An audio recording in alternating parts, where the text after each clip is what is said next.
अब वक्त हो चला है आपको जो आज के मेहमान हैं उनसे रूबरू करवाने का। तो आज हमारे साथ बेहद ही ख़ास मेहमान मौजूद हैं।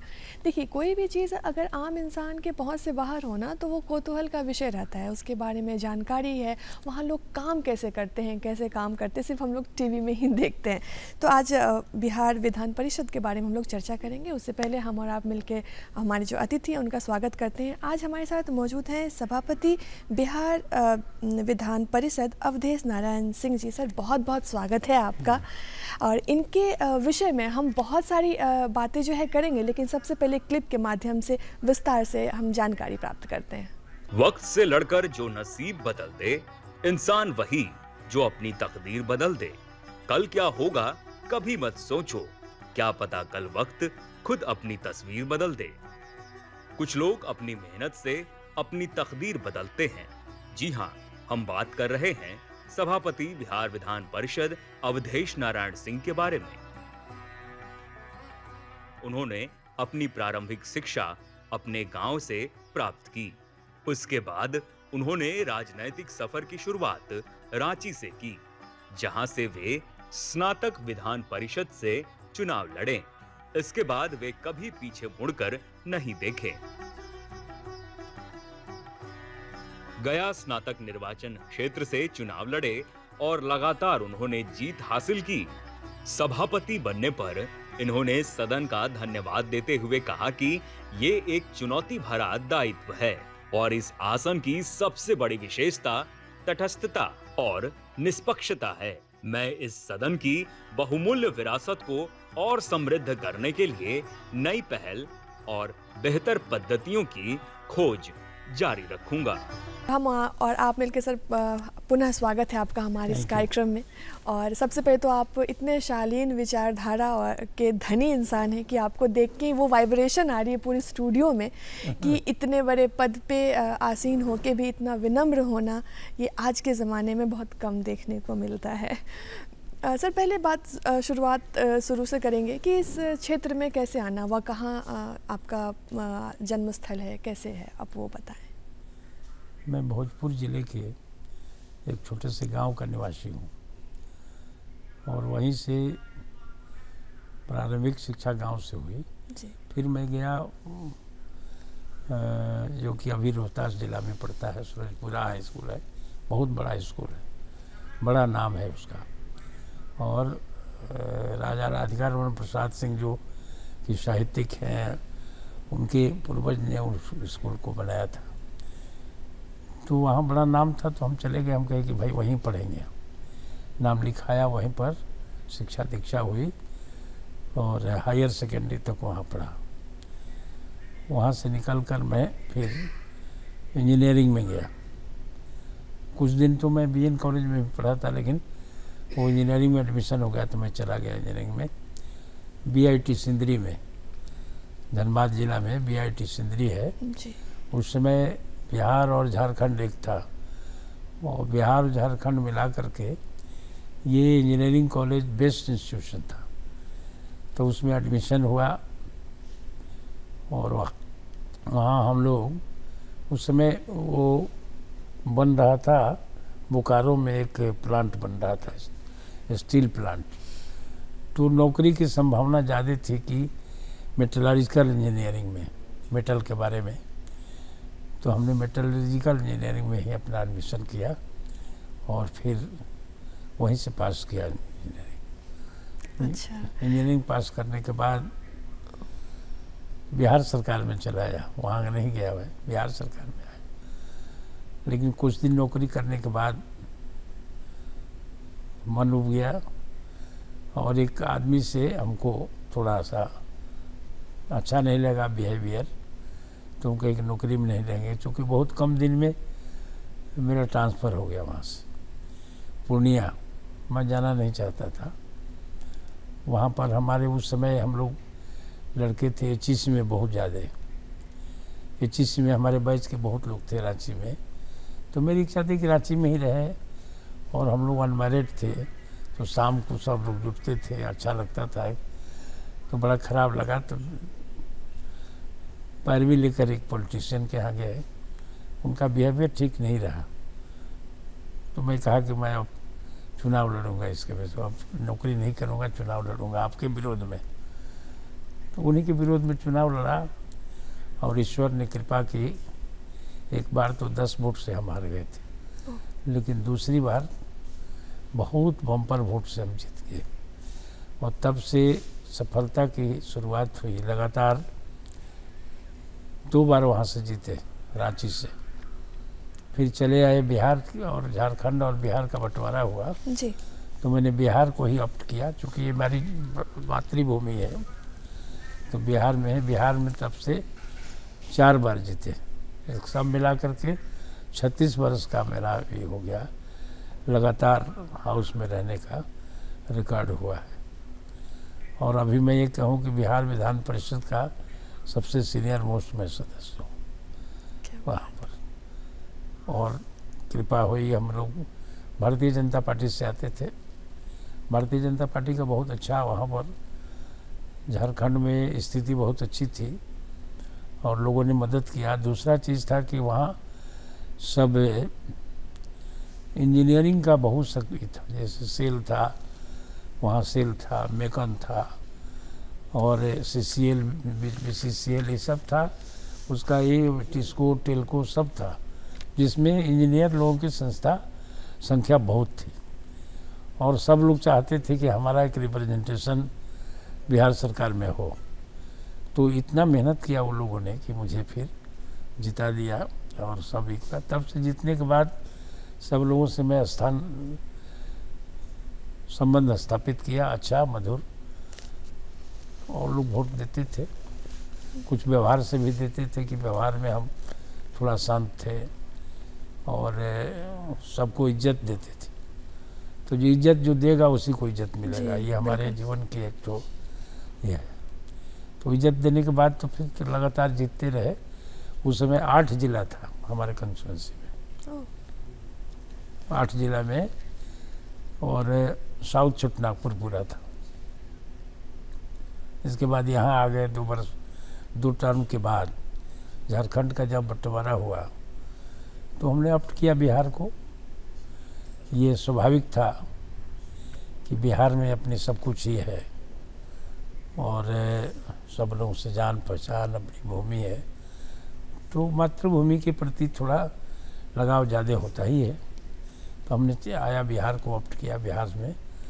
लेकिन ईश्वर की कृपा हुई, यहाँ से भी गया ग्रेजुएट कंस्टिट्यूंसी से मैं खड़ा हुआ और तब से लेकर अभी तक 2000 ईस्वी में बंटवारा हुआ था, तब से लेकर अभी तक 4 बार यहाँ से भी जीत गए। तो लगातार 6 बार हो गया जीत की। इस बीच में मैं मंत्री रहा और मंत्री का दर्जा का प्राप्त भी रहा, चीफ व्हिप रहा। मंत्रिमंडल के बाद फिर मुझे जिम्मेदारी मिली सभापति की जिम्मेदारी मिली और तब से लगातार सभापति में 4 बार हुआ। अच्छा, 4 बार हुआ। माननीय हमारे पार्टी का भी समर्थन था, पार्टी का भी हमको काफ़ी किया और माननीय मुख्यमंत्री जी नीतीश कुमार जी ने का विश्वास मेरे प्रति रहता है, मुझे बहुत मानते हैं। ये मुझे एहसास होता है उनके वर्किंग से, उनके व्यवहार से कि उनकी है ये मेरी तरफ, मुझे मानते हैं और मुझ पर विश्वास करते हैं। और इस विश्वास का ही ये है कि मैं इस बार फिर मैं बना और इसलिए मैं बहुत बहुत धन्यवाद और शुक्रिया अदा करता हूँ उनके प्रति कि उन्होंने ये सम्मान मुझको दिया है। जी, और कहीं ना कहीं आपकी मेहनत है, आपके काम करने का तरीका है जो इंसान को भी मजबूर करता है। ये बात भी इसको भी नकारा नहीं जा सकता है। ये तो है, लेकिन एक ये है कि बहुत से लोग हैं। जी जी, बहुत से लोग हैं हमारे यहाँ 75 लोग हैं, सब लोग ही अबुल हैं, सब लोग अच्छे हैं। लेकिन उसमें से 75 में से एक आदमी को चुनना उस पोस्ट के लिए, तो ये बहुत बड़ी बात है जी। तो ये एहसास दिलाता है जिम्मेवारी का और विश्वास का।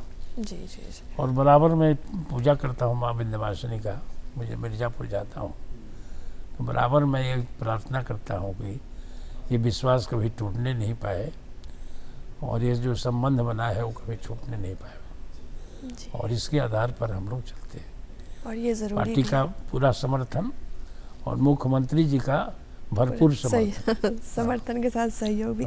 सर अगर क्योंकि अब हमारा जो बिहार बिहान है वो आम जनता का एक कार्यक्रम है, तो अगर इसमें हम आम जनता को अगर बताना चाहें कि विधान परिषद की भूमिका क्या है तो कैसे समझाएंगे? विधान परिषद की भूमिका ये है, इसमें कई तरह के लोग इसमें जीत के आते हैं। जैसे ग्रेजुएट कंस्टिट्यूंसी हो गया, टीचर्स कंस्टिट्यूंसी हो गया, लोकल सेल्फ से लोग जीत के आते हैं। फिर ये विधान सभा से भी पोस्ट है, मैक्सिमम विधानसभा के लोग वोट दे के इसको करते हैं। पहले 96 थी संख्या, जब झारखंड और बिहार एक में था उस समय 96 की संख्या में हम लोग थे, लेकिन अभी 75 हम लोग रह गए, चूँकि कुछ स्ट्रेंथ चला गया उधर, 75 है। और इसमें विभिन्न क्षेत्रों से आने का मतलब ये है कि जब कभी विधानसभा से कोई बिल या कोई चीज़ पास होके आता है तो उस पर यहाँ डिस्कशन होता है। अपने अपने क्षेत्र के लोग इसमें हैं, तो उस क्षेत्र का जब कोई आता है, कोई बात आती है, डिस्कशन होता है उस सब्जेक्ट पर, तो ये लोग बढ़िया से अपना विचार रखते हैं। तो एक कुछ क्षण क्या आता है, सरकार को उसमें जो अच्छा लगे, जो विचार अच्छा लगे, उस पर सरकार विचार करती है। तो इसका ये महत्व है कि भाई इसमें लोग माना जाता है कि अपने अपने क्षेत्र के एक्सपर्ट लोग हैं, तो उनके विचारों का बहुत महत्व है। तो सरकार उसको तरजीह देती है। और जो लोग हैं, चाहे जिस दल के भी हो, अच्छे विचार देते हैं तो उसकी सराहना मिलती है और लोग उसको लाते हैं, अमल में लाने की कोशिश करते हैं। अच्छा, बीइंग ए सभापति आप कैसे मैनेज करते हैं? और क्योंकि इंसान तो अगर दो लोगों को ज़्यादा बात करते हुए देख ले तो वो परेशान हो जाता है, लेकिन यहाँ पूरा का पूरा असेंबली जब बात कर रहा हो तो वो प्रेशर आप कैसे हैंडल करते हैं, कैसे कार्य करते हैं, उसके बारे में बताएं। नहीं, ऐसा होता है कि पहली बार जब मैं सभापति बना जी, तो मुझे तो कोई पहले सदन चलाने का कोई अनुभव नहीं, आइडिया नहीं, लेकिन सदन में रह के कुछ सीखने का मौका मिला था। तो हमसे पूछा था पत्रकारों ने कि आपको सदन चलाने का अनुभव नहीं है, कैसे चलाइएगा? हम कि सदन चलाने का हमको अनुभव नहीं प्राप्त है, लेकिन संबंधों को लंबा निभाने का एक अनुभव प्राप्त है मुझे। आज तक जिससे मेरी दोस्ती हुई छूटा नहीं, तो इस संबंधों के आधार पर चलाऊँगा। और सब लोग लाइक करते हैं संबंध को, कि अच्छा व्यवहार को, तो उसके आधार पर, और वही हुआ, क्योंकि सभी पक्ष विपक्ष के लोग खुश रहते हैं। और सच बताऊं कि जब मैं कुर्सी पर बैठा रहता हूं तो ये नहीं लगता है कौन पक्ष है कौन विपक्ष है। एकदम निष्पक्ष रूप से काम करने की कोशिश करता हूं और ईश्वर से प्रार्थना करता हूं कि वो शक्ति दो हमें, कि हम कोई बदनामी नहीं रहेगा। जिन लोगों ने मुझ पर विश्वास किया है जी, उनके विश्वास को आघात नहीं लगे। ये मेरा यही है, इसी आधार पर चलाते हैं।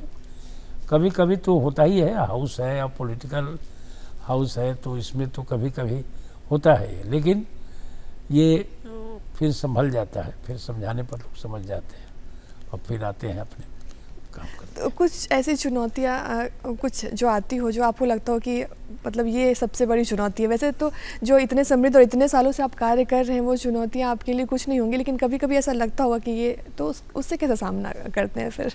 नहीं, कभी कभी तो आती है चुनौती, जी, आई भी है जी, आई भी है, लेकिन इसको हम लोगों ने बातचीत करके, मिलजुल करके काफ़ी इसको हल किया है। और खूब इसका अंत बड़ा अच्छा लगा कि पहले से जो खूब थोड़ी कटुता बढ़ी थी वो और प्रेम में बदल गया, दोनों पक्ष विपक्ष में बदल गया। तो ये सबसे बड़ी उपलब्धि हम मानते हैं कि भाई ये इस तरह के जब अवसर आवे और फिर उसको पैचअप हो जाए, अब खुशी के संसार बहुत, दोनों आदमी लोग अच्छा हो जाए, जी, दोनों पक्ष के लोग खुश हो जाए, तो ये बहुत बड़ी उपलब्धि होती है। जी, और एक यही उपलब्धि ही है क्योंकि आप एक ऐसे पद पे बैठे हुए हैं, एक ऐसे कुर्सी पे बैठे हुए कि आप किसी को नाराज़ नहीं कर सकते और काम नहीं, भी करना नाराज़ है। तो करने को कोशिश करते हैं कि कोई नाराज़ ना हो। जी, जब ये एक सवाल ये है कि आपके नेतृत्व में विधान परिषद ने देश में पहली बार डिजिटल हाउस बना, ये क्या है सर डिजिटल हाउस? इन्ने बार नेशनल ई विधान बना हम लोग का। अच्छा। तो इसके द्वारा केंद्र सरकार से मिलता है और सबसे पहले हिंदुस्तान का पहला हाउस मेरा हुआ कि ई विधान के अंतर्गत गया और डिजिटल हुआ। सब लोग अपने क्वेश्चन का ऑनलाइन क्वेश्चन भेजते हैं।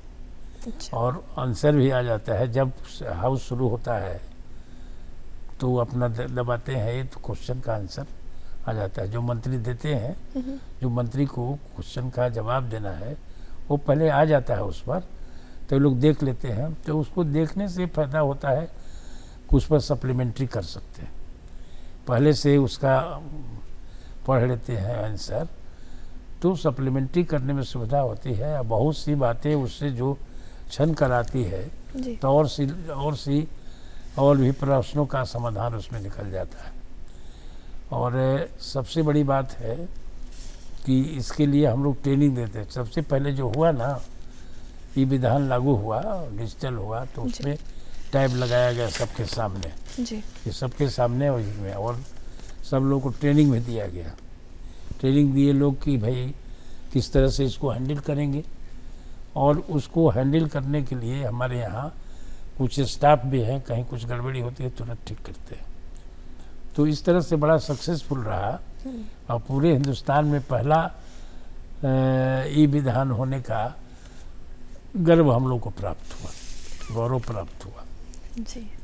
और माननीय नीतीश जी के नेतृत्व में हम लोग का विधान परिषद पहला ई विधान चालू करने वाला हिंदुस्तान का हो गया। तो इस माने में भी बिहार प्रथम रहा। सर उसके बारे में बताएं। हम लोग दिल्ली गए थे इसके पहले। जी। तो एक कॉमनवेल्थ का होता है ये, इसी तरह का एक कॉन्फ्रेंस होता है। तो उसमें हमारे स्पीकर साहब जो हैं नंद किशोर यादव जी, वो भी गए हुए थे। और ओम बिरला जी से उनका पुराना संबंध भी है। तो उन्होंने इच्छा जाहिर की कि इस बार पीठासीन पदाधिकारी का सम्मेलन बिहार में हो। और ओम बिरला जी ने उनकी रिक्वेस्ट पर, नंदकिशोर जी की रिक्वेस्ट पर राजी हो गए। और यहाँ माननीय मुख्यमंत्री जी भी राजी हो गए कि हाँ यहाँ पर होना चाहिए, क्योंकि खर्च उसमें पड़ता है, बिना सरकार के हो नहीं सकता है। तो माननीय मुख्यमंत्री भी उस पर राजी हो गए। अब इस तरह से हम लोगों को ये बहुत दिनों के बाद ये सम्मान प्राप्त हुआ कि यहाँ पर पीठासीन अधिकारियों का सम्मेलन हुआ। इसके पहले हुआ था, उनके झा जी थे, राधानंदन झा जी, उनके टाइम में हुआ था। उसके बाद अभी बहुत दिनों के बाद बिहार को ये मौका मिला। तो ये हम लोग के लिए बड़ा चुनौती था। और इसमें हमारे स्पीकर साहब जो है विधानसभा के, बड़ा बढ़ चढ़ कर काम किए। बहुत अनुभवी आदमी हैं, बहुत बढ़ चढ़ कर काम किए। हम लोगों ने भी सहयोग किया सब, चूँकि विधानमंडल का ही था। और पूरे भारत के विधानसभा और विधान परिषद के, विधानसभा के स्पीकर और विधान परिषद के सभापति आए थे लोग, उप सभापति, उपाध्यक्ष भी आए थे लोग। तो बहुत संख्या में आए थे, उनके सेक्रेटरी और सभी लोग पदाधिकारी गण आए थे। तो बहुत बड़ा चैलेंज था, लेकिन पूरा बढ़िया से हुआ। सब लोग बहुत बड़ाई करके गए कि बिहार के बारे में एक अच्छा है। और पटना का जो सीन देखा, पटना का जो चेंज देखा, विकास देखा बिहार का, तो इससे लोग बड़ी प्रभावित हुए यहाँ आकर के। तो अपने कामों को, जो भी काम सरकार के द्वारा हुआ है, माननीय मुख्यमंत्री नीतीश कुमार जी ने जो इनकी अगुवाई में जो काम हुआ है, तो उसको दिखने का और दिखाने का मौका मिला। इससे लोग बड़ी प्रभावित हुए। या लोग जा कर के कि बिहार काफ़ी उन्नति कर गया है और पहले वाला विभाग नहीं है। इसका तो ये पक्ष हुआ है साथ में एकेडमिक भी हुआ कि किस तरह से इंटरेक्शन होता है कि हाउस में क्या दिक्कत क्या आ सकती है। तो सब लोगों ने अपना अपना शेयर किया और वहाँ पर हर एक स्टेट में क्या काम चल रहा है, किस तरह से काम हो रहा है, ये सब शेयर होता है। तो बहुत से बातों को इंटरेक्शन होने से नई नई बातें आती हैं कि हम भी कर सकते हैं, हमारे यहाँ भी होगा। तो यहाँ से लोग गए और फिर उसके बाद जब समाप्त होता है ना, तो हम लोग टूर कराते हैं यहाँ पर जहाँ लोग जाना चाहे, जैसे राजगीर, गया और ये नालंदा वगैरह, ये सब लोग घूमने गए थे। और दूसरी जगह भी गए थे वहाँ जहाँ पर भी बुद्ध का स्तूप है, इसको देखने के लिए। यहाँ आकर इन लोगों ने देखा कि और राजगीर में जो परिवर्तन है पर्यटन के क्षेत्र में, इससे बड़े लोग प्रभावित हुए, बहुत प्रभावित हुए। बोध गया में गौतम बुद्ध का जो ये हुआ देख के, तो ये सारी चीज़ें होती हैं, एक दिन उसी में लगाया जाता है। सब समाप्त होता है, जो जहाँ जाना चाहता है हम लोग व्यवस्था करते हैं यहाँ से, और सब लोग जा कर के बिहार को देखते हैं। तो इससे बिहार को अपना लाभ ये होता है कि प्रचार मिलता है कि यहाँ पर जो विकास के कार्य हुए हैं उसको लोग जानते हैं जी। और जान करके अपने आप बहुत से लोग इसको अपनाने की कोशिश करते हैं। में जैसे ये लोग यहाँ पर जो महिलाओं के लिए आरक्षण हुआ जी। और पंचायतों में तो किस तरह से कार्य होता है, किस तरह से, सब भी समझने का लोगों को मौका मिला है। और किस तरह से गंगा के चारों तरफ जो बन गया है मरीन ड्राइव, तो मरीन ड्राइव को देख कर के लोग, बहुत लोग देखने गए जी। और बड़ा खुश हुए। किस तरह से लोगों को वहाँ स्वरोजगार भी मिला है जी। तो ये रोज़गार का भी साधन हुआ। कभी ये विकास जो जैसे आता है उसमें रोज़गार भी का भी साधन बढ़ता है, ये देख के लोग गए तो काफ़ी प्रभावित हुए। और ये हम समझते हैं कि यहाँ पर पीठासीन पदाधिकारी का सम्मेलन होना ये बिहार के लिए बहुत अच्छा हुआ। बिहार की प्रतिष्ठा इससे बहुत आगे बढ़ी है और सब लोगों ने बड़ाई किया है, जो लोग आए थे सब ने बड़ाई किया। तो हम लोग को काफ़ी इससे संतोष है, काफ़ी हम लोग गौरवान्वित हैं कि सक्सेसफुल हुआ।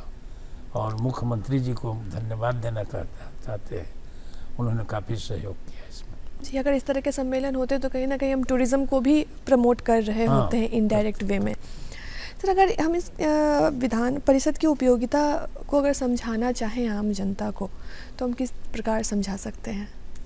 नहीं, उपयोगिता विधानसभा की तो ये है, जैसा मैंने पहले भी कहा जी, कि ये एक तो जब हाउस चलता है तो आम जनता की समस्याओं को सुनने का मौका मिलता है, प्रश्न के माध्यम से, ध्यानाकर्षण के माध्यम से, ये बातें अपनी सरकार तक पहुंचाने के लिए सरकार उसका समाधान निकालती है।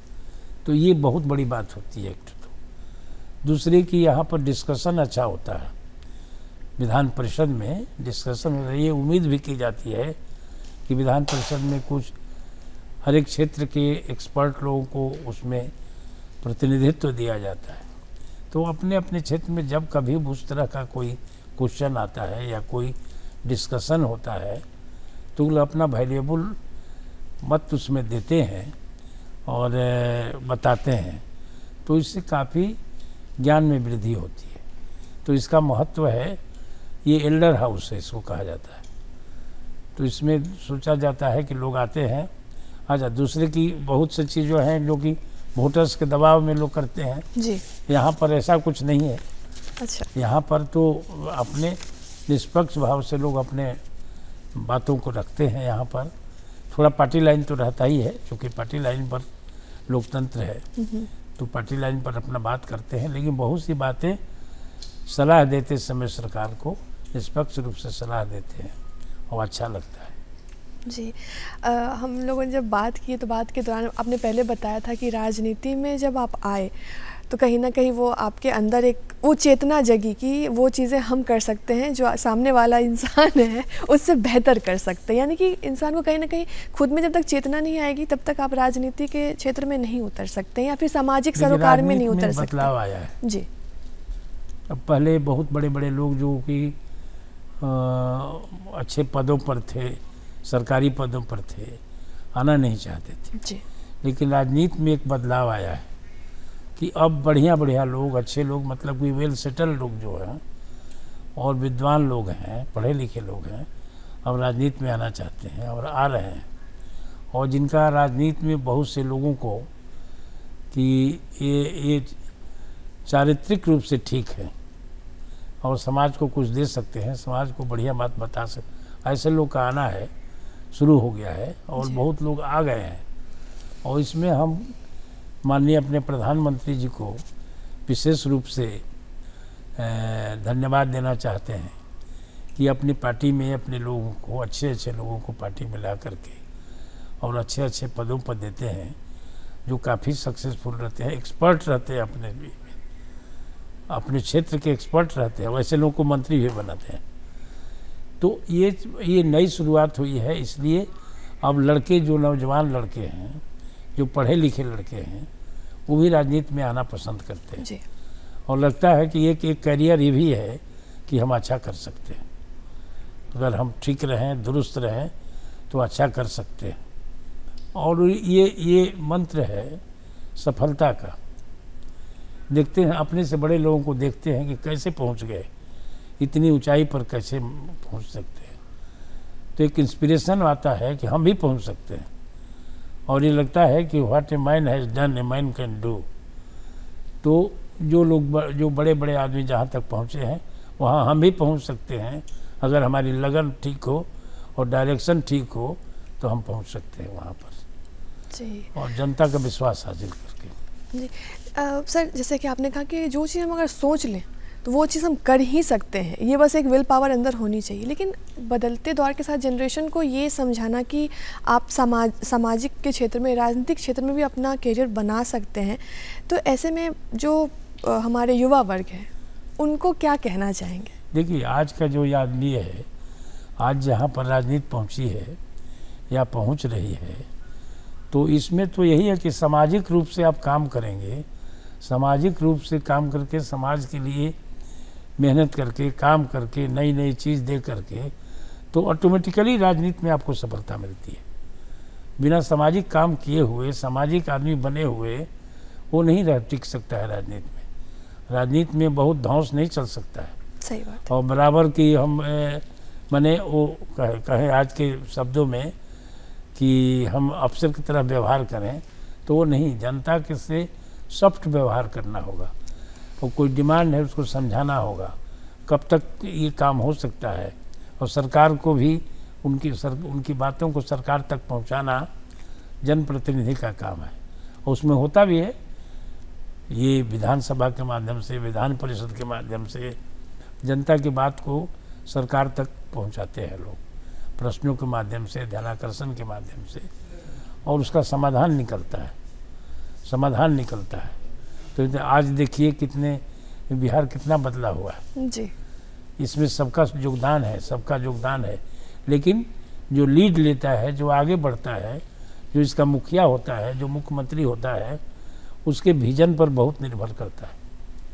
तो ये इसने माननीय मुख्यमंत्री जी ने जिस तरह से बिहार को आगे बढ़ाया, तो इनका विजन है, उस पर काम किया और दृढ़ता से काम किया, लोगों का विश्वास हासिल किया कि आज भी लोग कहते हैं कि अगला मुख्यमंत्री यही बनेंगे। तो ये एक बहुत विश्वसनीयता की बात है, और एक दिन में ये नहीं आता है, ये काम करते करते आता है, विश्वसनीयता बनती है। तो विश्वसनीयता हमारे नीतीश कुमार जी की बनी है, और ये जब तक रहेंगे बिहार आगे बढ़ता रहेगा, बिहार के लिए बहुत काम करेंगे। और आपके माध्यम से मैं एक अपनी शुभकामना भी देता हूँ कि खूब स्वस्थ रहे, खूब मस्त रहे, और बिहार के लिए बहुत दिन तक काम करते रहे। जी बिल्कुल। सर, आप इतने दिनों से कार्य इस क्षेत्र में कर रहे हैं, पहले आप इंजीनियरिंग के क्षेत्र में थे, फिर आप इस क्षेत्र में आए, और इस क्षेत्र में बीइंग सभापति आपने बहुत सारे काम किए, बहुत सारे बदलाव भी आपके रीजन में आए हैं। लेकिन जब आप घर जाते हैं तो फिर अपने आप को कैसे, क्योंकि देखिए जब तक आप अपने आप को स्वस्थ नहीं रखेंगे, आपका माइंडसेट स्वस्थ नहीं होगा, आप दुनिया को वो चीज़ें नहीं परोस सकते हैं। तो इतने सक्सेसफुल चीज़ों को सक्सेस करने के पीछे आपका सक्सेसफुल मंत्र क्या है? देखिए, हम लोग जाते हैं घर में तो बच्चों से और खासकर छोटे छोटे बच्चों के साथ समय बहुत बिताते हैं। जी तो कोई स्ट्रेस कोई स्ट्रेन रहता है तो वो तुरंत ख़त्म हो जाता है। जी और अपने घर के जैसे पत्नी से ही व्यवहार मेरा बहुत रहता है, अच्छा रहता है, हम लोग हंसी मजाक करते हैं। तो ये सब चीज़ आके अपने को थोड़ा डाउन कर लेते हैं, मैंने उसको स्ट्रेस से रिलीफ मिल जाता है। तो घर में तो हमारा बहुत अच्छा वातावरण रहता है, जी कभी टेंस नहीं रहते हैं, न घर में आते समय न घर से जाते समय टेंस नहीं रहते हैं, इसलिए बराबर एक मन में शांति बनी रहती है। जब बात हो रही है किसी भी सक्सेसफुल इंसान की, जब बात करते हैं हम, तो सबसे पहले बात करते हैं कि आखिर वो घर में उनका माहौल कैसा है, क्योंकि ये बहुत ज़रूरी है। क्योंकि बाहर काम करने का दम वही भर सकते हैं जो घर में खूबसूरत माहौल का निर्माण करते हैं। सर, पुनः स्वागत है आपका। और जब हम बात कर रहे थे कि आप किस तरीके से इसे मैनेज करते हैं, आपने कहा कि सबका सहयोग बहुत ज़रूरी है और रहना भी चाहिए। लेकिन अभी कुछ ऐसे सवाल हैं मन में जो हमको लगता है जनता की ही सवाल हैं, वो आपसे पूछना चाहेंगे कि आपकी सबसे पसंदीदा बुक जो है वो कौन सी है?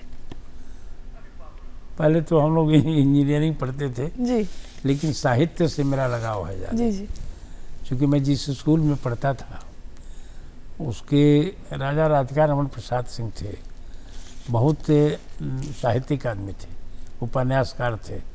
कई किताबें उनकी बहुत फेमस हुई, दरिद्र नारायण वगैरह बहुत फेमस हुई। उनके सानिध्य में मैं रहता था और उस समय इतना टाइपिंग वगैरह इलेक्ट्रॉनिक्स टाइपिंग उस समय था नहीं। मेरी हैंडराइटिंग थोड़ी अच्छी बनती थी तो उनकी प्रेस कॉपी हम तैयार करते थे, पूरा समय दे करके उनके घर पर जाते थे। उनका वो लोग तो राजा थे तो उनके यहाँ जाते थे हम लोग और बहुत घंटों समय दे दे करके मैं लिखता था, उनका प्रेस कॉपी तैयार किया। तो इसलिए काफ़ी एक साहित्य के प्रति लगाव हुई जी। और कभी कभी जाते थे तो हमको साथ लेकर के जाते थे। और ये सब इससे सबसे बड़ा हमको अपॉर्चुनिटी मिला कि डॉक्टर राजेंद्र प्रसाद जी जब बीमार हुए थे तो उनके घर पर जाते थे बराबर, और हमको भी कई बार जाने का मौका मिला था। तो देखते थे कि वो आदमी जो कि प्रेसिडेंट रह चुका है कितना सादगी से रहता है, कितना बढ़िया से मिलते हैं, ये सब सीखने का मौका मिलता है जी बहुत ही से। ठीक है सर, तो वही कहते हैं कि जब आप जैसा पढ़ते हैं वैसा ही मतलब आपकी दृष्टि हो जाती है देखने की, ये सारी चीज़ें हो जाती है। इस विषय पे तो हम बहुत सारी बातें कर सकते हैं। उससे पहले लेकिन बात करेंगे सर आपकी हॉबीज़ की, क्योंकि हर एक इंसान अपने लिए ज़रूर वक्त निकालता है और हर कोई जानना चाहेगा कि जब इतने सारे लोगों को आप देखते हैं, इतना काम करते हैं, तो खुद के लिए वक्त कैसे निकालते हैं? देखिए, हमारी हॉबी की क्या है कि किताब तो पढ़ते हैं और धार्मिक किताबों को ज़्यादा पढ़ते हैं जी। पहले टेक्निकल किताबों के प्रति आकर्षण था, जो जब आ गए हम लोग राजनीति में तो वो ख़त्म हो गया। और धार्मिक किताबों के प्रति एक आस्था, क्योंकि बैकग्राउंड मेरा फैमिली बैकग्राउंड इस तरह का है था कि धार्मिक प्रवृत्ति मेरी बचपन से रही है। तो इसलिए किताब भी पढ़ने की इच्छा हुई। रामायण महाभारत और सुख सागर ये सब मैं बहुत मोटी मोटी किताब पढ़ गया हूँ। इसमें क्या अच्छा लगता है, इंटरेस्ट आता है। और आज भी हम लोग का वातावरण जो है विधान परिषद में उस तरह का है कि किताबें आती हैं, सब लोग बढ़िया बढ़िया किताब लोगों को देते हैं, लाइब्रेरी के लिए भी आती है। आपको क्या चीज़ें पसंद है, क्योंकि बीइंग ए सभापति तो आप घर से बाहर रहते हैं, लेकिन जब आप घर में आते हैं तो आप भी बिल्कुल वैसे ही आम जनता की तरह ही हैं, जिनको एक माइंड पीस की ज़रूरत होती है, खुद के लिए वक्त निकालने की ज़रूरत होती है, परिवार के लिए ज़रूरत होती है। उसमें सबसे पहले आता है आपकी हॉबीज़। आपको कृषि के क्षेत्र में काम करना बहुत पसंद है, उसके बारे में कुछ बताएं, अपने गाँव के बारे में कुछ बताएँ। देख, गाँव में तो हम लोगों ने किया है कि पहले बहुत सूखा पड़ जाता था, तो मेरे दिमाग में आया, जब इंजीनियरिंग पढ़ के आया तो मेरे दिमाग में आया कुछ ऐसा किया जाए इससे राहत मिले और सिंचाई का समाधान हो जाता है।